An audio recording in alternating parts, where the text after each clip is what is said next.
Hello everyone, I'm Jean-Maxime and I'm here to present you this part 2 of the video about the A40 flying tank. So this video would be about mostly every step of the way that I designed this tank to make it fly and rolling entirely RC or radio controlled. So I can disassemble the entire tank to paint it, and while I was assembling it back, I did a small segment of videos talking about what I did and how I did everything inside of this tank. So I hope it's not too fuzzy and really understandable, and that it show you guys everything I did to make this thing running on itself. As you can see, now it's looking great with all the painting and everything. And in the next step, I will be talking about the wings and the tail, what will make this thing fly. So far I got the tail section made, so you can already see that it's getting together pretty fast with the foam board. And that's about it. Thank you very much, and I hope you enjoy the rest of the video. Alright, so here we got most of the hull. So I will start with the suspension brackets and suspension system. Most of the hull plating are made from masonite, but what is holding the hull together is really the suspension brackets made out of 3D printed stuff. So this is what that makes the hull holding together, because the thing is that you need to think about being modular, and if I need to get access to any component inside of the tank, I needed a way to have access, and since it's pretty small, I had to make everything easy to remove and access. At least I tried to. So each part of the hull is screwed together with small undercut screws, just like these, and they are mostly screwed inside of the 3D printed parts, and those are making the hull stay together. And if I need to remove something, a plate or something, I just remove the screws, put the plate down, get access to what I need. So the first thing, you got for the suspension, you got the road wheels, just like so, and it's attached to piano wires. So it's pretty much a wire of spring steel that you can bend and do whatever you want with it. So the road wheel is hold together to this bar with normal colors, just like any landing gear on an RC plane. There's one on the outside and one on the inside. And there is a 90 bend and another one that make this entire swing arm, because if you want the suspension to work, you need the swing arm to take all the rocks and movement of the ground. And this is what the swing arm is used to. So it makes the pivot of the suspension, the pivot point. And then you got the torsion bar in itself. So it's the same piano wires, but this length is what make the suspension spring, in fact, because the other end there's a 90 bend again that it's hold on a bracket inside of the tank. And the way it works is that this end is fixed inside of the tank, and the other end got the swing arm that can pivot on itself. So when you take some bulge in the ground, the swing arm will pivot and torsion the bar here as the suspension, and this will make all the road wheels independent and strong enough to hold the tank together, but just one that take a bulge will do the torsion of the torsion bar. So that's the way. And when the stay goes flat again, the ground goes flat again. The swing arm returns to its initial position where it was holding the weight of the tank on normal position. And the way I designed the thing is that I can adjust this part here. So if I want the tank to be higher or lower, so if you are fixed like that, you can adjust this end here on the brackets here. So I will try to show you up in closer. So the small hand will go inside of the brackets, and as you can see there is many holes on each bracket. So you just unscrew the screw, and then you can adjust, just like this one, you can adjust the hole in which we want the suspension to be on, and then you screw back the screw inside of that hole. So it's just locking the position of this bracket and then adjusting the entire suspension. And I can adjust every road wheel independently, so it depends on the weight and the pressure you put on the tank. So I might need, like on the latest videos, the other video I made with the tank unpainted, the tank looked fine, the suspension was well adjusted for the weight it had. But maybe with all the entire wing system and everything, I might need to adjust it again to take care of the weight of the entire assembly. So just to show you on the other side. So you can see an example. So you got the swing arm that goes there, and when the tank hit a bump, we go up and back down, up and back down, just like so, to make the suspension work. And on the inside, there's on each side the same brackets that need all taken to adjust the height and the strength of each the suspension. One thing to note is that this front bracket is the main thing that hold the front together, and it's holding to the insides of the transmission, because I got a big gearbox that I will show you later, that you can use to that is used to transfer the power from the motors to the end gearing on the outside of the tank and to the sprocket wheel. But before that, I need to show you the tension system on the tank, and that goes with that bracket in the back. So you got the big bracket here, and the thing is that you can see there is a notch in each of these brackets, and the idea is if I need to remove the torsion bar, I cannot do it with the bracket in the way, because I need to pass this small 90 bend through the hole. So I need to remove that bracket, and by doing that I got the screws on the outside that I need to remove the bracket, and then pass the torsion bar on the outside. But for the end, it was difficult to do the same because there is a lot more screws holding that part down. So I made two brackets. This one is on the wrong way, but so you got this bracket that hold the torsion bar system, because there is still a bigger, it's a 1/8 inch piano wire that goes through this hole there, and this bracket I can remove it and remove that block to pass the torsion bar through the hole. And then the torsion bar goes on the other side, and let's say the other side got the torsion bar, it comes in a little bit lower on that slot, and this block is holding the end of the torsion bar.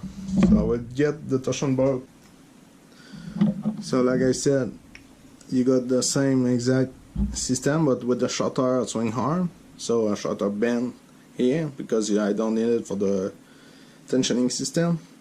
There is a slot here that hold that down, and then this block goes over to hold the end of the torsion bar, and then you got the arm there that it's attached with two collars on a spring, and when you got the tracks on and you're ready to put it tension, the spring, because the torsion bar is strong, it's doing the job of flexing, but it's not too flexy. It's pretty hard to bend, and it doesn't give a lot of play. So for the tension of the tracks, I wanted to be sure to have a lot of play for the track, because you need it to when you go over obstacles and stuff. So, and you attach the other end of this spring on this screw that make the tensioner a bit more flexible for any needs you got on the tracks. Because the other thing, if I was only taking care of the tension with the torsion bar, I would probably break the track, because my 3D printed tracks are still just 3D printed, and just to give the track some give to not break, because the torsion bar is pretty hard to bend, to twist.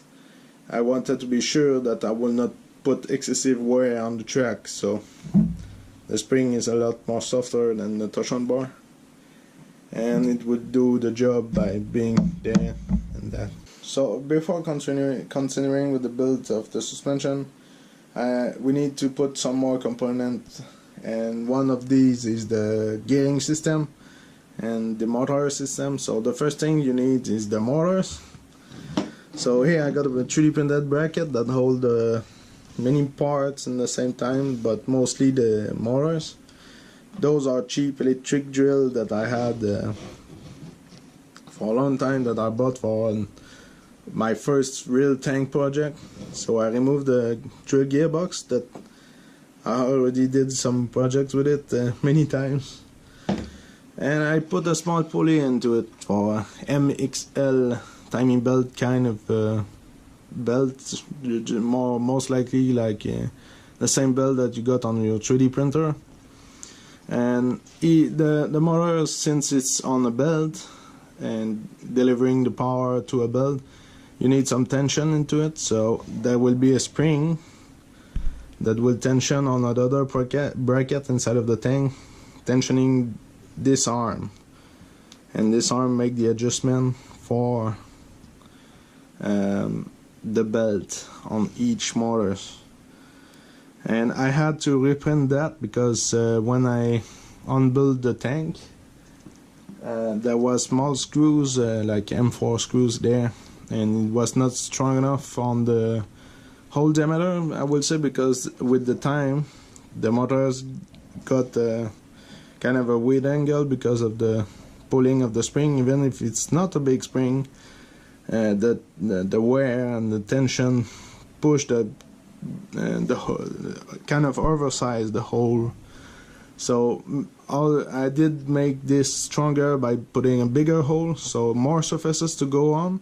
So when the bolt is holding the bracket with more surfaces around it, it's harder to wear and hold the brackets more strongly, so it won't get in the weird angle, because I had started to see some wear on the timing belt already because of the weird angle. Like you can see some trace of the timing belt there.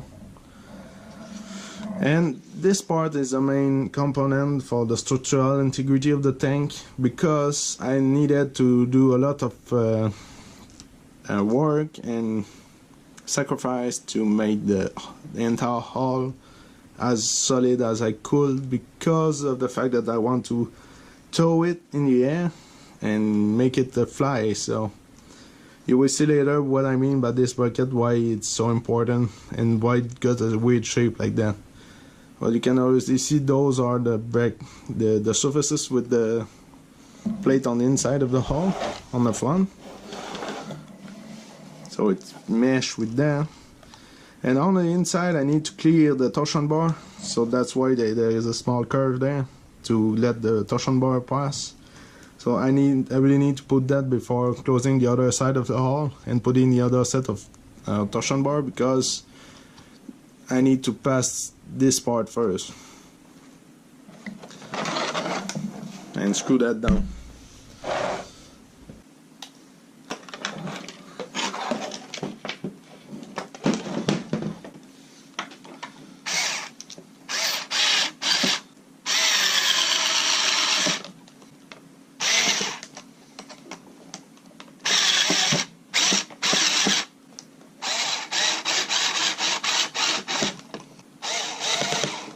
So after the motor installed, I can go now with the transmission.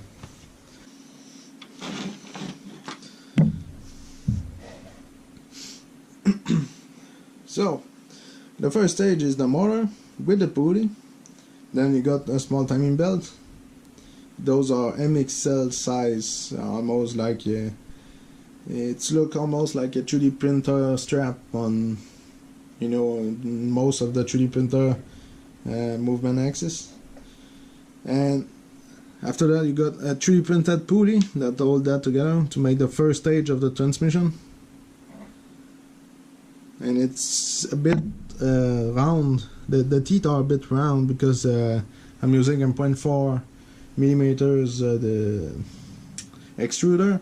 If I would have used a 0.2, it would have been a much more good and square teeth, but I choose to keep it like that way because I want to, in any case things goes bad, I want this part to slip a bit if there is too much of a hit when the tank lands on the ground.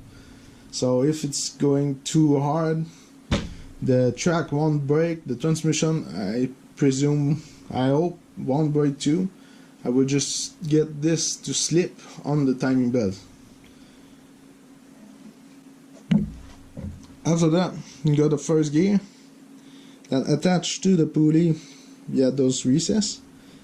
And this is an entirely 3D printed shaft with a gear in one part.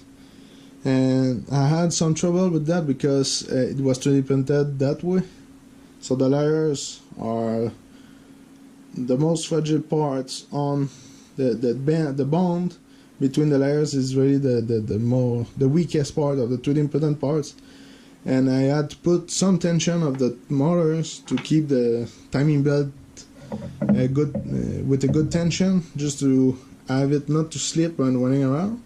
But because of that, I break the shaft a couple of times, and to go around that, when I screw down the pulley into the shaft, I put a very long screw that will put an iron core inside of the 3D printed parts to make it resistant to the breakage from the axial strength.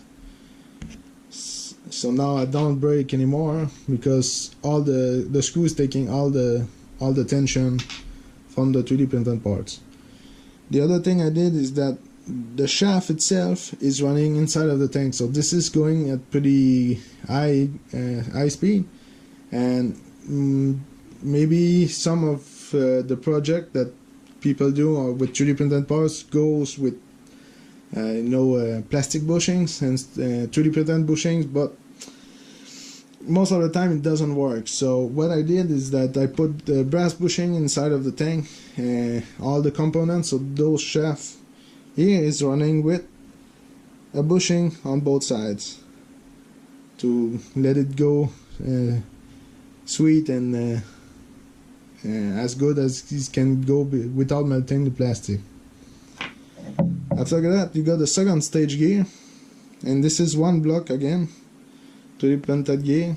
You got a shaft of 1/4 inch diameter, and I put small holes through the gear to have more walls, because when you 3D print,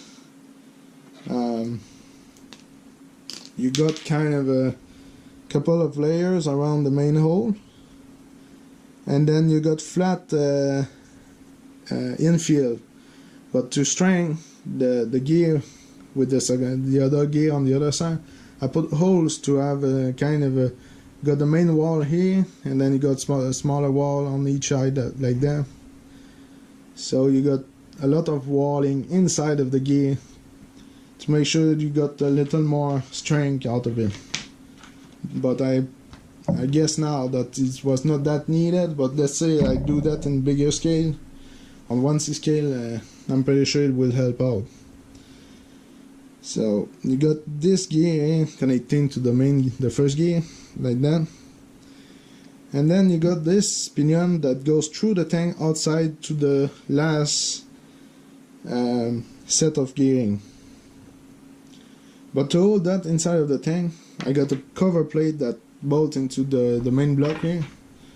So this is it. So you got a hole holding the shaft, the big gear here.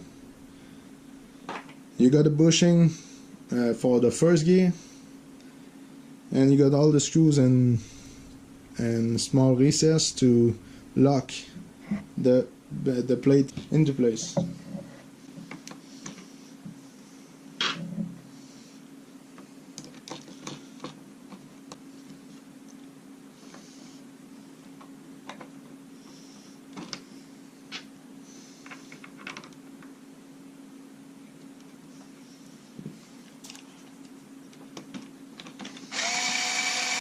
So here we got the inside part done of the transmission. The only thing that needs to be done is putting the strap in tension so that the motor can turn the strap and this body and the gear and the other set of gear.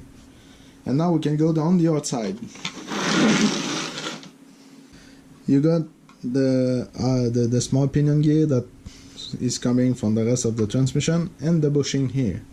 And what will go there is this gear that got a big shaft on the outside and a smaller one for the bushing, and it will go just like that. So when the motor is turning, we'll turn the entire thing. But since this gear is pretty much having all the strength of the truck and the sprocket into it, so I made something more special about it, and I put a big bearing into it to have a nice rolling sprocket. And the inside of the gear is a bushing, and it will do the job good enough for, since the main tension will be on the bearing. This is the final drive cover, and it's mostly helping with the alignment of the entire thing, because the bolt that screws the final drive, the 1/4 bolt, will go through this part, through the gear here, and screw into the cover on the inside. So to put that down, just put the screw, the gear, and then make sure you got some grease. I already got some good enough amount there, but I will put maybe some more afterwards. And we just place that there, and most of the holes are already made to put the screws in.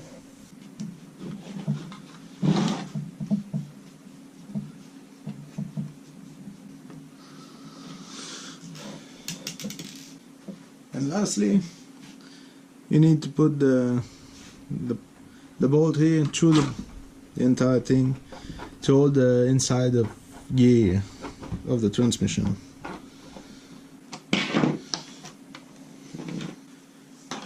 Just need to check if the transmission is running well, turning the pulley on the inside. It's nice and smooth. We can screw on the sprocket that got the same pattern as the shaft, and a big bolt, so we'll screw that down. And here we got a nicely made transmission.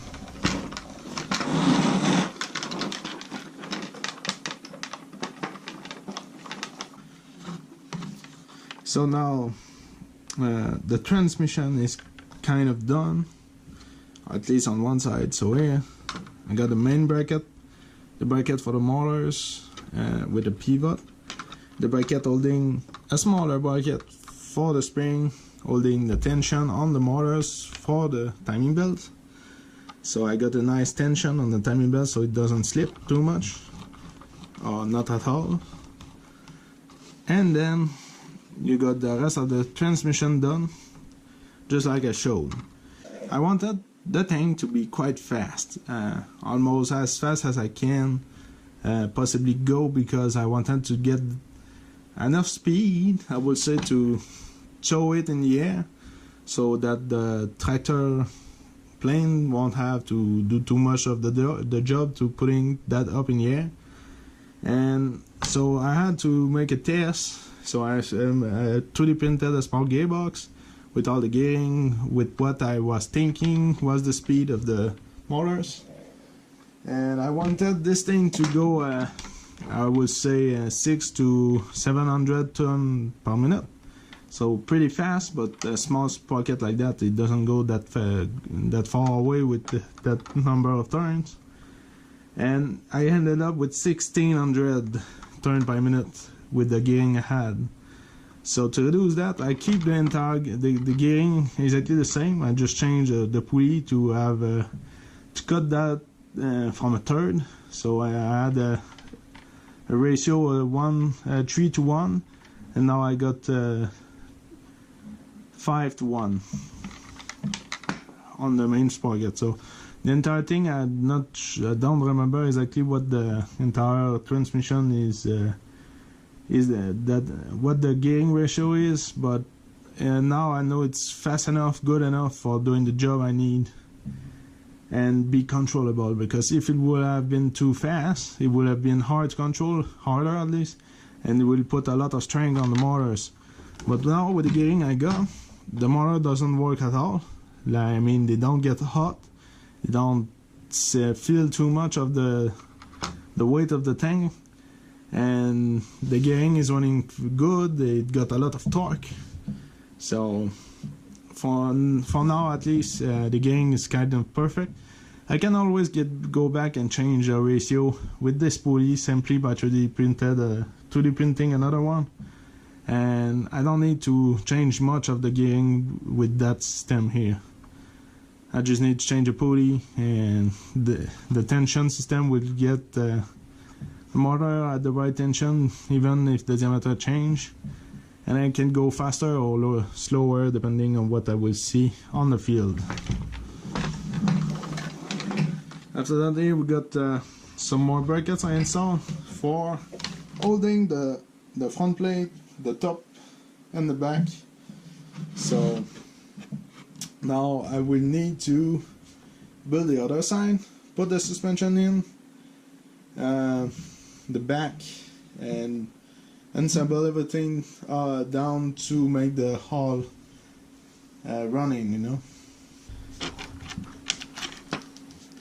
Alright, so here it's now time to get the suspension inside of the tank done and adjusted.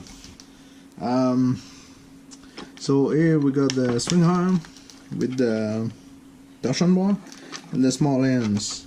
So I need to put the hands of all the torsion bar inside of this small bracket here. By that I need to push that through like that, and that's it. This is true. And I put a small collar, just like what's holding the wheel, to block the end of the torsion bar. And now we got the bracket here that can be used to adjust the suspension. We did need to do the same thing on the other side, but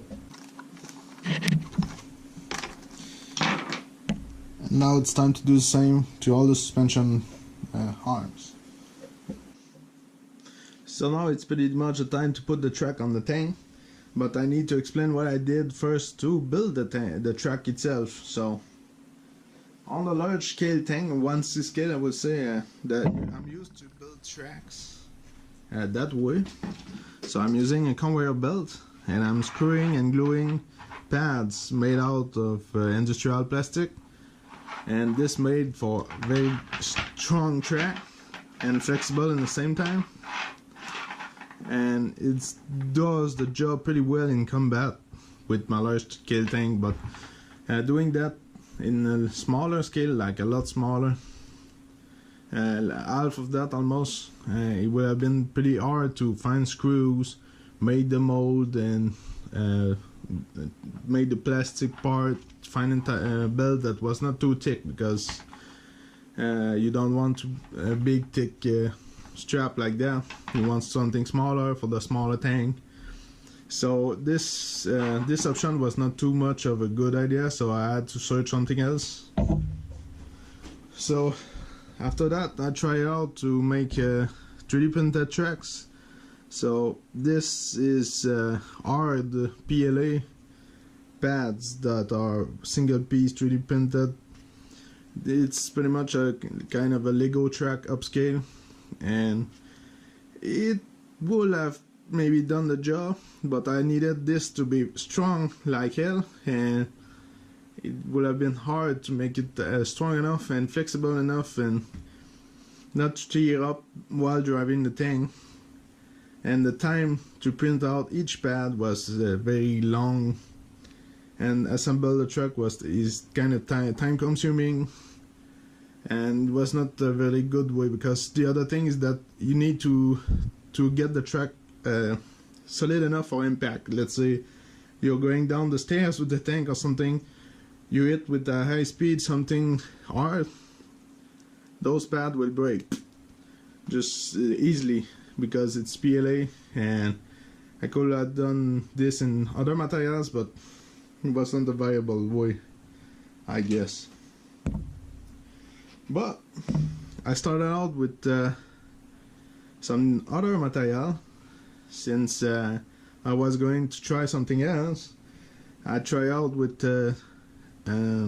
TPU filament on my 3D printer, and it's a flexible rubber material that you can 3D print, and I 3D print this part here to see what was the possibility to make a track out of it.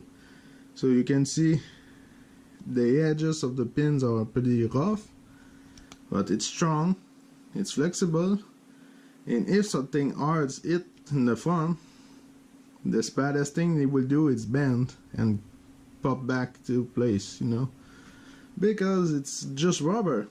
So, but I needed to make something strong, because I needed to do the pattern for the sprocket, because most of the time, like with my large scale tank, you got the pad on the inside, and I put a teeth between two pads to make the sprocket goes around the track. But now, since I got to 3D print the entire track, so this is what I did afterwards. So since I had the possibility to put the sprocket inside holes into the track and 3D print this track in one part like that, I had the possibility to make it work like that. I just had to figure out the pace of the teeth with this track, and then after that it was good to go. So as you can see, this is 3D printed in one part, on like the bed flat on that, and then I 3D printed that like this, and you got a small feature here that are kind of small blocks cutting the main pad in two, and on the other side you got the same pattern, and there was kind of a support there, and it's rough, but I don't care, since it will be glued to the other part of the tracks, and the small blocks help to have a little bit more meat to do the job, to glue the each length together. So as you can see, it's good enough. It can be rough, but it's working. So it's strong, it's flexible, it's doing the job. So we'll need, with over time, what this idea leads to. But as far as now, I'm pretty happy with that experiment. So you got the entire length. There is 5 lengths of this part here, glued all together with contact glue, or CA, like the real name is supposed to be. And there you go, nice flexible track in one piece, strong and flexible.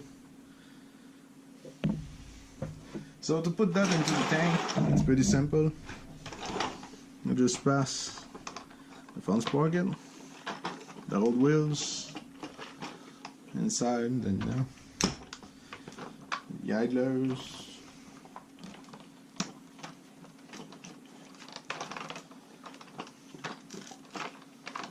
Just like so. So all the wheels and everything are inside the track. Now you need some tension, so that's where the idler is coming to do its job. So here you got the small swing arm that will do the job to move with the spring to give some tension to the track. Alright, and to fix up that spring you just need to take the end of the string and put it over the screws there. But see, there is a lot of tension into that at the end, so it's a little bit hard to get it done, but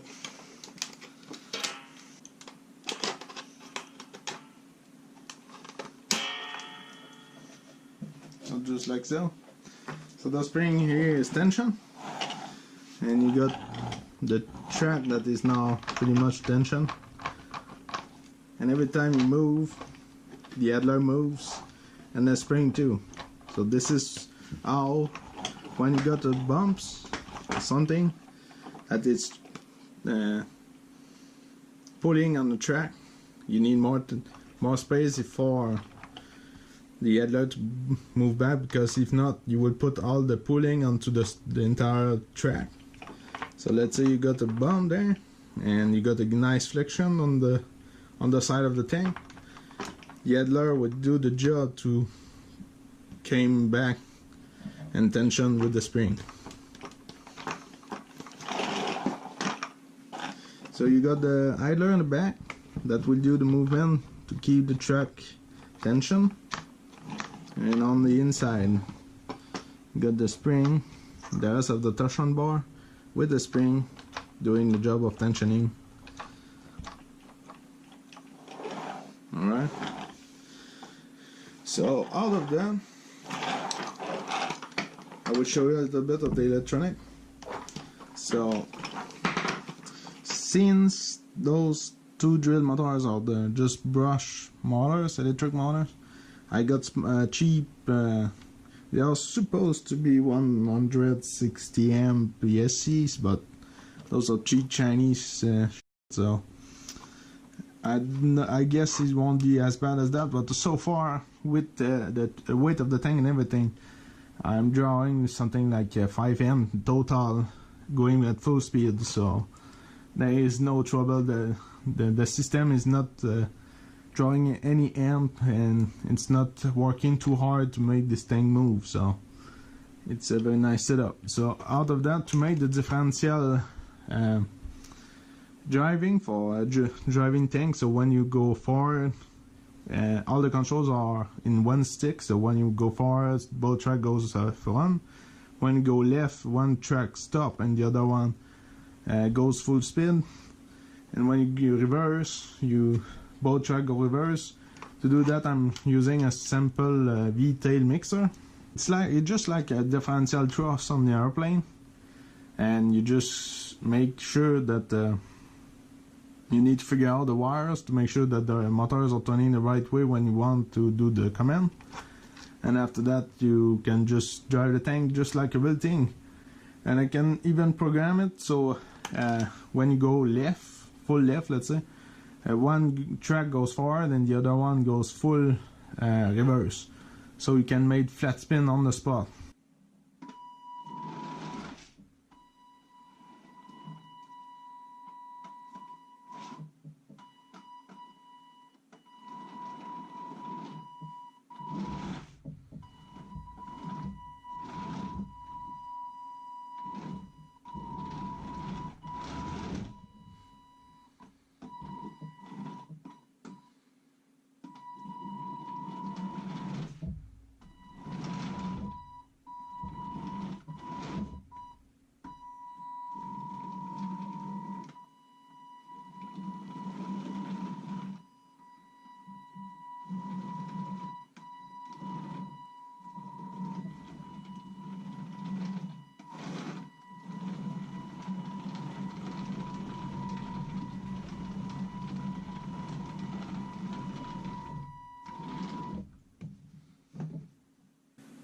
And now it's time to show you some of the things that will make this tank fly.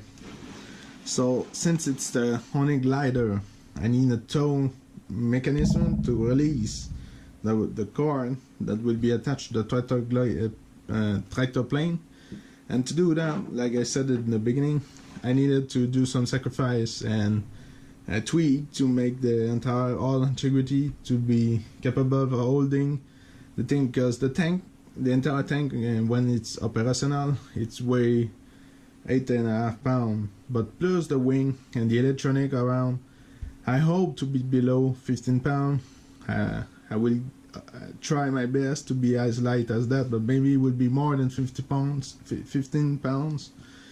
And I needed to make sure that when towing the tank, I won't rip off the entire front out with the tractor. So I did this bracket here, and it's screwing down into the front of this bracket. So if you remember, when I was installing the torsion bar, there is this good recess here for the torsion bar to go through, and that made this part of the bracket for the motors very weak if I was to attach something in the front or towing the tank in the front. So I did attach, I make sure that this bracket attached in the back here, in the front, and on the top parts that will be screwed with all those brackets either around. So when pulling the tank up, each plate of the front will be pulling the tank and the front part and the brackets all around the tank. So all of those screws, I got something like 8 screws, and not just around this bracket, and more if you count all the screws that are holding the plates together. So it will kind of even all the strength of the screws into that bracket, leading of the pulling out in each or every one of the plates, making the hull a lot more stronger. And for the pulling aperture, I made a small bracket here to put the piano wires, a thicker one, and this is the hook that will pass the loop in the wire, and there will be a small latching system into the servos that will pass through the hole here and there, and it will lock the wires into this recess. And when I will be pulling the tank up and release, the servo will put that wire down, and the wire would go through and eject the wires and let the glider go. So I hope it will do the job, but I'm pretty sure it will be strong enough to do the job. I just got this bracket here that if the entire 15 pounds would go here and kind of pop up this bracket, I got kind of long screws here, but I just not sure yet with that part. Maybe I will have to redesign it some days. We will see. After that, I put the rest of the pieces, like the back plate. Put the battery holder back inside, so that this big yellow part will hold the 4200 3S batteries. And I put through the receiver. That is a Radiolink 12 channel servo receiver, and here I got some finicky connection, and this is because when you got 2 motors like that and a couple of batteries, I can just put a Y connector and plug one with 2 batteries and the other one with 2 other batteries. I don't like to do that, because if the amperage or the current in 2 of the first batteries get lower than the 2 other ones, you might have one of the motors going slower or faster than the other. And to make sure that this doesn't happen, I made this connector here, this small block with XT60 plugs that are just soldered together, so that when I plug the 2Y connector here, I can plug the 4 2200 batteries together, and they came all together connect here, like they share all the same contacts. So when you go through the ESCs, it's the same power output that goes to the motor, so you don't have a difference between the two motors as power wise. So now with the things that would make this thing fly, I got here, like I already shown you, the front latching system to release the glider, and there is also the part that will hold the wing and the tail. And the first thing is the dowel here. It's a wooden dowel that there is a 5/8 inch surplus here, and it's hanging on both sides, and this is a fixed point for the latching system for the tail, because when I want to land the tank down on the ground, I want to be able to flip a switch and drop the wing and go to combat with the tank. So to do so, there is the fixed point here, and there is a latch right there that will hold the entire system. And this is a small lock, 3D printed lock, and it's attached to a small mechanism, just like that. And this is a block that there is on both sides with the small 9 grams metal servo. And I did this mechanism just to make sure I had enough space for adjustment if I needed a stronger lever arms or a stronger ratio for the servo to make it work, because the tail will be kind of heavy on the tank. It will put a lot of pressure on that lock pin, and I wanted to be sure that if the servo was not strong enough to hold it, I can adjust to pull it. I mean, I could adjust the pitch of the servo just to make sure that it will retract and drop the entire wing set. But now that I got this is a strong block, a bolt just like any other part of the tank with 2 screws, and when I flip the switch, it's up and up just like so on both sides. And what it does, it's locking another 3D printed parts inside of the tank, outside of the tank I mean, and this will be attached inside of the booms of the tail. And as you can see, there is a slide with the center pin here, so that the dowel can fit slide through it. And then there's a locking slot for the lock to make sure that the tail don't move on this axis. And to make sure that it stays in the tank, there will be attachment between the tail booms to make sure that this doesn't move out of the side of the tank. And this works just like this, so I'll try to show you.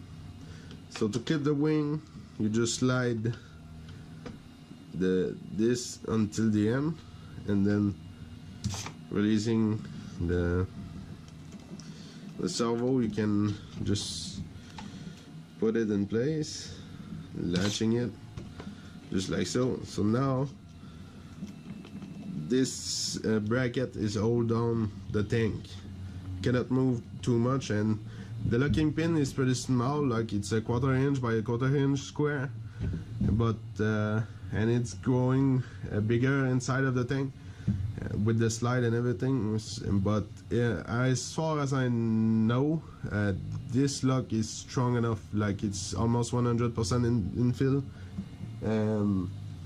I tried to bend it with the pliers and stuff like that, and you can almost not break it. You will break something else before breaking the locking pin, so we will see how it holds up with the entire wing on the tank, but I'm pretty sure it will hold its share of tension, because the other thing I had to think is that the wing center of gravity will pretty much be over this wheel, so there will be a lot of weight back on the tail to make it balance, because an airplane balance on one point, and this one point is on this rear wheel.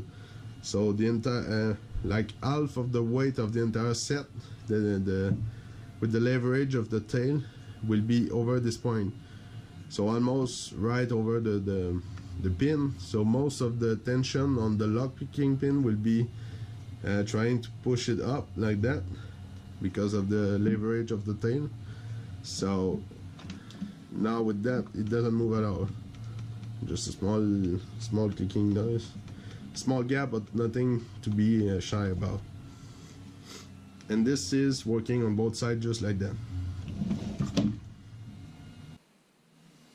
Now we got the front panel that goes on the upper front of the hull.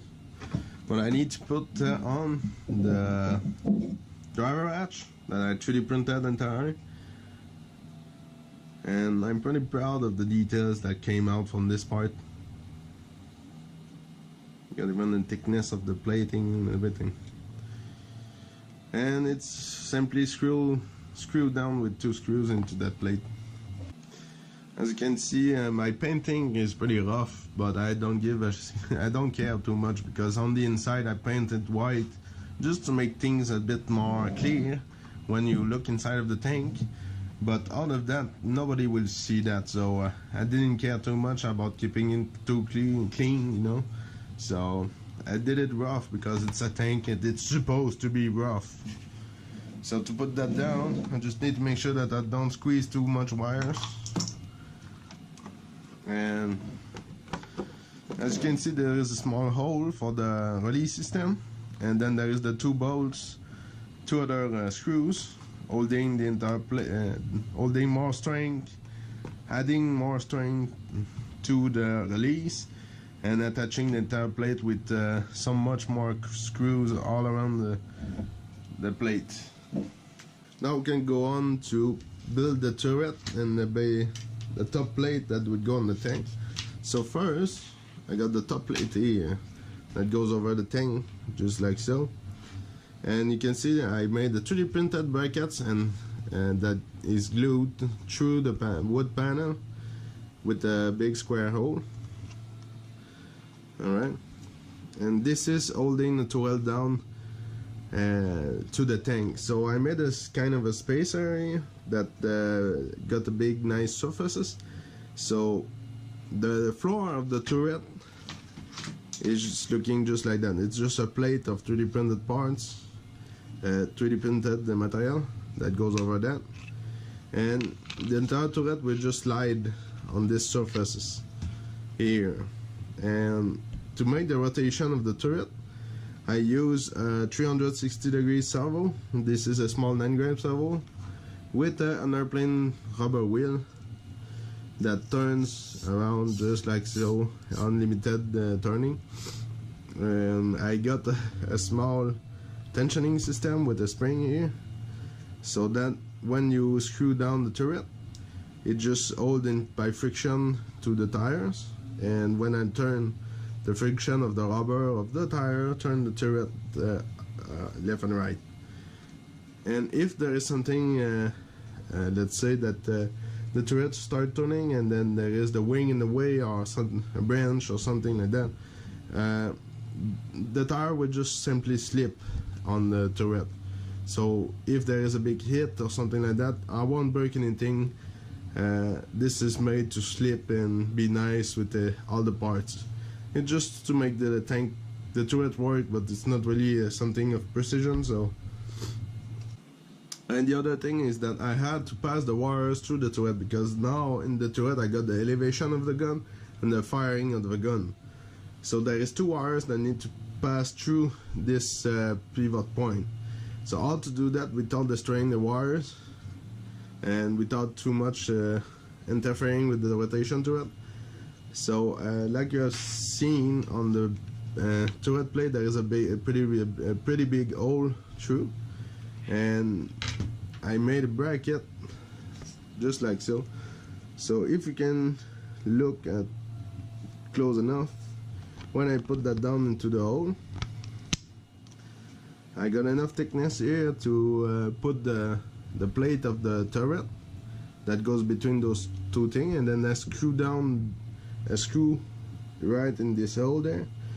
But there is enough space that to let the wires pass through here with the head of servo wires, and I can go and put it through the entire plate and bracket here. So when the turret turns, I just need to give a bit of loose in the wires, and I can make a couple of turns before the wires get tangled inside of this aperture. If I turn too much, they will start to rip it themselves apart, and this happened to me in another project that used that kind of turret, because it's not my first time I try this. So this time I kind of enlarge everything, all the parts, to make sure that the wires have enough loose to, and there it is. So if you want to remove the turret entirely, you just remove the screw down, pop that out, and poof, you got the turret down with the plate. So I get back to this here. So this is the floor turret, and like I said, this is made so that the wires can go through and that the turret can turn around this part here. So, and you got the servo for the elevation, and I will show the rest of the turret just to make you understand, but I need to show first the turret and the gun. So here we got the turret, and it's one single piece 3D print. It's not that big, it's kind of 5 3/4 on this side and 6 inches on this side. So my 3D printer was just capable of doing this, and it did it nicely. So I needed some support here and on the front part of the mantlet here, but out of that, this was a pretty simple print. And as you can see, there is a recess here for the plate of the floor turret, and then there is the pivot point for the gun, and the rest is kind of just more support for the top plate for the roof, and the rest is kind of just details just to look like the real thing. I'll just show that. You got the roof that goes over here. So I don't have figured out a way to secure that down yet. I'll probably just glue that down for just a small amount, just to make sure that it stay on and don't fly away when this thing is running around. I might put some screws in, but if I need to look inside, the door is opening. Now it's quite hard with the paint. Need to work that out. And there is 2 inches. I put a small piano wires through to make it hold, and the rest is just kind of detailed. A small hatch for the periscope, for the commander, a small handle, and this is not scaled, but I made a small part here to stop the panel to go forward. So now it's holding itself a little much together with the paint, but just to make sure that it doesn't fall up, and it's looking just like the real thing. After that, you got the gun and everything that goes with it.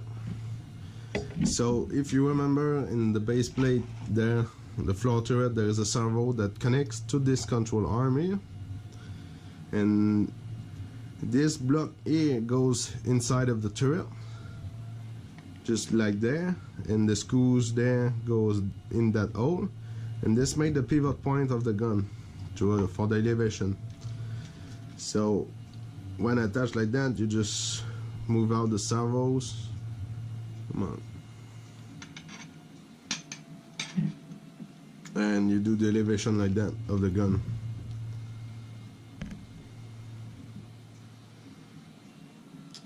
And for the firing, so that's the neat part of this thing. It's simple enough. I put a brass tubing and I cut it to the length I needed, and I made a small breech block, I will say, in the back. And the way it works is that I simply put a rubber band, so it goes like a recoil system, and I put again another 360 servos that turns indefinitely with the four pin control arm. And there is a small patch on the block here, a smaller block on the breech block, I will say, that come in contact with that control arm, and that's what is making the automatic sound. So if I stop, sometimes the gun was it's not going back all the way, it's going back where it's supposed to be back. And now the breech and the cannon is pretty loose, but over that part here I got the sleeve with the barrel sleeve, just like that. So it's holding the mantlet down to this block with the screws here, and this is really the sleeve for the barrel. So now the barrel is a lot more steady and can work its way down. So when that is turning, the gun goes like this, ta ta ta ta ta ta, just like it's supposed to shoot machine gun. Well, it is as simple as that.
So there it is, the finished flying tank.